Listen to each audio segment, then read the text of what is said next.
85% ಕೃಷಿಕರಿರುವಂತಹ ಈ ಜಿಲ್ಲೆಯಲ್ಲಿ ಗಂಡು ಮಕ್ಕಳನ್ನೇ ಅಪೇಕ್ಷೆ ಪಡುವ ಈ ಜಿಲ್ಲೆಯಲ್ಲಿ this as very serious, very sensitive. ಗಂಡು ಮಕ್ಕಳನ್ನೇ ಅಪೇಕ್ಷೆ ಪಡುವ ಈ ಜಿಲ್ಲೆಯಲ್ಲಿ ಕಬ್ಬು ಕಡಿಲಿಕ್ಕೆ ಗಂಡು ಮಕ್ಕಳು ಇಲ್ವೇನಪ್ಪ? ಇಲ್ವಾ? ಇಲ್ಲಿ ಯಾಕೆ ಹೇಳ್ತಾ ಇದ್ದಾರೆ ಅಂತ ಮೋಸ್ಟ್ಲಿ ತಿಮ್ಮೇಗೌಡರು ಬೇಸರ ಮಾಡ್ಕೊಂಡ್ರು ಪರವಾಗಿಲ್ಲ ಸರ್, ಇದು ಉದ್ದೇಶ ಆಗಲೇಬೇಕು. ಪ್ರತಿ ಗ್ರಾಮದಲ್ಲಿ ಕನಿಷ್ಠ ಒಂದು 50 ಜನರ ತಂಡವನ್ನ ಕಟ್ಟಿ, ಯಾಕೆ ಗೊತ್ತಾ, ಬಳ್ಳಾರಿ ಬಿಜಾಪುರಕ್ಕೆ ಕಳಿಸಿದ್ರೆ ದುಡ್ಡು ಎತ್ಕೊಂಡು ಹೋಗ್ಬಿಟ್ಟಿದ್ದಾರೆ. ನಮ್ದು ಕಂಪನಿದು 2 ಕೋಟಿ ರೂಪಾಯಿ, ನನ್ಗೆ ಹೊಟ್ಟೆ ಉರಿಯುತ್ತೆ. 2 ಕೋಟಿ ರೂಪಾಯಿ ಎತ್ಕೊಂಡು ಹೋಗ್ಬಿಟ್ಟಿದ್ದಾರೆ. ಅವರು ಬರ್ತಾ ಇಲ್ಲ, ಆಳುಗಳು ಮೇಸ್ತ್ರಿನೂ ಬರ್ತಾ ಇಲ್ಲ. ನಾಳೆ ಬರ್ತೀನಿ ಕಣ್ರಿ, ನೆಕ್ಸ್ಟ್ ಇಯರ್ ಬರ್ತೀನಿ ಕಣ್ರಿ, ಅದ್ ಮಾಡ್ಕೊಡ್ತೀನಿ ಅಂತಾರೆ. ಅಡ್ವಾನ್ಸ್ ವಾಪಸ್ ತಗೊಳಕ್ ಆಗ್ತಾ ಇಲ್ಲ.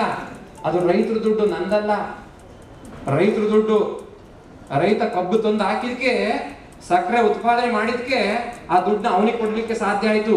ಹಾಗಾಗಿ ನಮ್ಮ ಜಿಲ್ಲೆಯಲ್ಲಿರುವಂತಹ 1487 ಗ್ರಾಮಗಳು, ನಮ್ಮ ಮಂಡ್ಯ ಮೈಶುಗರ್ ಕಂಪನಿ ವ್ಯಾಪ್ತಿಗೆ ಬರುವಂತಹ 189 ಗ್ರಾಮಗಳಲ್ಲಿ ತಲಾ ಗ್ರಾಮದ 50 ಜನ ಈ ಲಂಕೇಶ್ ಅಂತ ಹುಡುಗರು. ಲಂಕೇಶ್ ಕೆಲಸ ಮಾಡ್ತಾನೆ ತಿಳ್ಕೊಂಡಿದ್ರ? ಒಂದ್ ದಿವಸ ಕೆಲಸ ಮಾಡಲ್ಲ.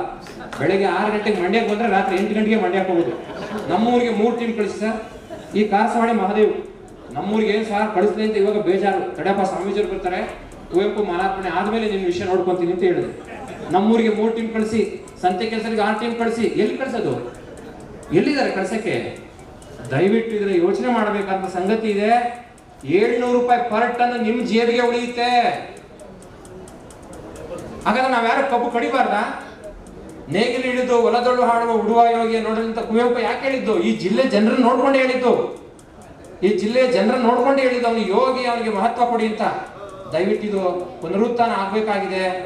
ಅದ್ರ ಬಗ್ಗೆನೂ ಕೂಡ ನಮ್ಮ ಪ್ರತಿಷ್ಠಾನ ಯೋಚನೆ ಮಾಡುತ್ತೆ. ಆ ಪ್ರತಿಷ್ಠಾನದ ಮೂಲಕ ತರಬೇತಿ ಕೊಡ್ಲಿಕ್ಕೆ, ಆ ಮಟ್ಟದಲ್ಲಿ ಆಲೋಚನೆ ಮಾಡಲಿಕ್ಕೆ, ಕಬ್ಬು ಕಡಿಯುವಂತ ಯಂತ್ರಗಳನ್ನ, ತಂತ್ರಗಳನ್ನ ಬಳಸಲಿಕ್ಕೆ, ಹೊಸ ಆಧುನಿಕ ಕಬ್ಬು ಕೃಷಿ ಪದ್ಧತಿಯನ್ನು ಅನುಸರಿಸಲಿಕ್ಕೆ ನಮ್ಮ ಮಂಗಳ ತಿಮ್ಮೇಗೌಡರ ಪ್ರತಿಷ್ಠಾನದಲ್ಲೂ ಕೂಡ ಒಂದು ವಿಶೇಷವಾಗಿ ಆಲೋಚನೆ ಮಾಡೋಣ ಅಂತ ಹೇಳ್ತಾ, ನಾನು ಅತ್ಯಂತ ಚಿಕ್ಕವನು, ಏನಾದ್ರು ತಪ್ಪು ಮಾತಾಡಿದ್ರೆ, ಎಮೋಷನಲ್ ಮಾತಾಡಿದ್ರೆ ಕ್ಷಮಿಸಬೇಕು ಅಂತೇಳಿ ವಿನಂತಿ ಮಾಡ್ಕೊಂತೀನಿ. ಯಾಕೆಂದ್ರೆ ಪ್ರತಿ ದಿವಸ ನಾನು MD ಆಗಿ ಚೆಕ್ಕಿಗೆ ಸೈನ್ ಮಾಡ್ಬೇಕಾದ್ರೆ ಯೋಚನೆ ಮಾಡ್ತೀನಿ, ರೈತರ ದುಡ್ಡಿಗೆ ನಾನು ಸಹಿ ಹಾಕಿ ಯಾರಿಗೋ ಕೊಡ್ತಾ ಇದ್ದೀನಿ. ರೈತರ ದುಡ್ಡಿಗೆ ನಾನು ಸಹಿ ಹಾಕಿ ಯಾರಿಗೂ ಕೊಡ್ತಾ ಇದ್ದೀನಿ.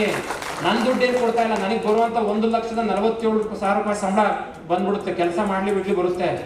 ಆದ್ರೆ ರೈತರ ಉತ್ಪಾದನೆಯಲ್ಲಿ ಬಂದಂತ ಹಣವನ್ನು ಯಾರಿಗೋ ಕೊಟ್ಟು ಕಳಿತಾ ಇದೀನಲ್ಲ. ಫ್ಯಾಕ್ಟ್ರಿನ ಉನ್ನತಿ ಮಾಡಬೇಕು ಅಂತ ಯೋಚನೆ ಮಾಡ್ಬೇಕಾದ್ರೆ ಎಷ್ಟು ಒತ್ತಡಗಳು ಬರುತ್ತೆ. ಸೊ ಆ ನಿಟ್ಟಿನಲ್ಲಿ ಮಂಡ್ಯ ಜಿಲ್ಲೆಯ ಈ ಪ್ರತಿಷ್ಠಾನವೂ ಕೂಡ ಯೋಚನೆ ಮಾಡಬೇಕು ಅಂತೇಳಿ ನಾನು ಇಲ್ಲಿ ಇಲ್ದಿದ್ರು ಕೂಡ ವಿಷಯ ಪ್ರಸ್ತಾಪ ಮಾಡ್ತೀನಿ. ದಯವಿಟ್ಟು ಪ್ರತಿ ಗ್ರಾಮದಲ್ಲಿ ಯೋಚನೆ ಮಾಡಬೇಕು. ನಮ್ಮ ಕಬ್ಬನ್ನ ನಾವೇ ಕಡಿಬೇಕು, ನಮ್ಮ ಫ್ಯಾಕ್ಟ್ರಿ ನಾವು ಕಬ್ಬು ಹಾಕಬೇಕು, ಸಂತೋಷ ಪಡಬೇಕು. ತಲಾ ಅವನ ಸಾಮರ್ಥ್ಯದ ಪ್ರಕಾರ ಒಬ್ಬ ವ್ಯಕ್ತಿ, ನಾನೇ ಈಗ ನಿಂತ್ಕೊಂಡ್ರು ಕೂಡ 2 ರಿಂದ 2.5 ಟನ್ ಕಬ್ಬು ಕಡಿತೀನಿ ನಾನು. ಈಗಲೂ ನನಗೆ ಅಭ್ಯಾಸ ಇದೆ, ಕಬ್ಬು ಕಡಿಯೋ ವಿಧಾನ ಗೊತ್ತಿದೆ. 2.5 ಟನ್ ಪರ್ ಡೇ ಕಡಿಬಹುದು.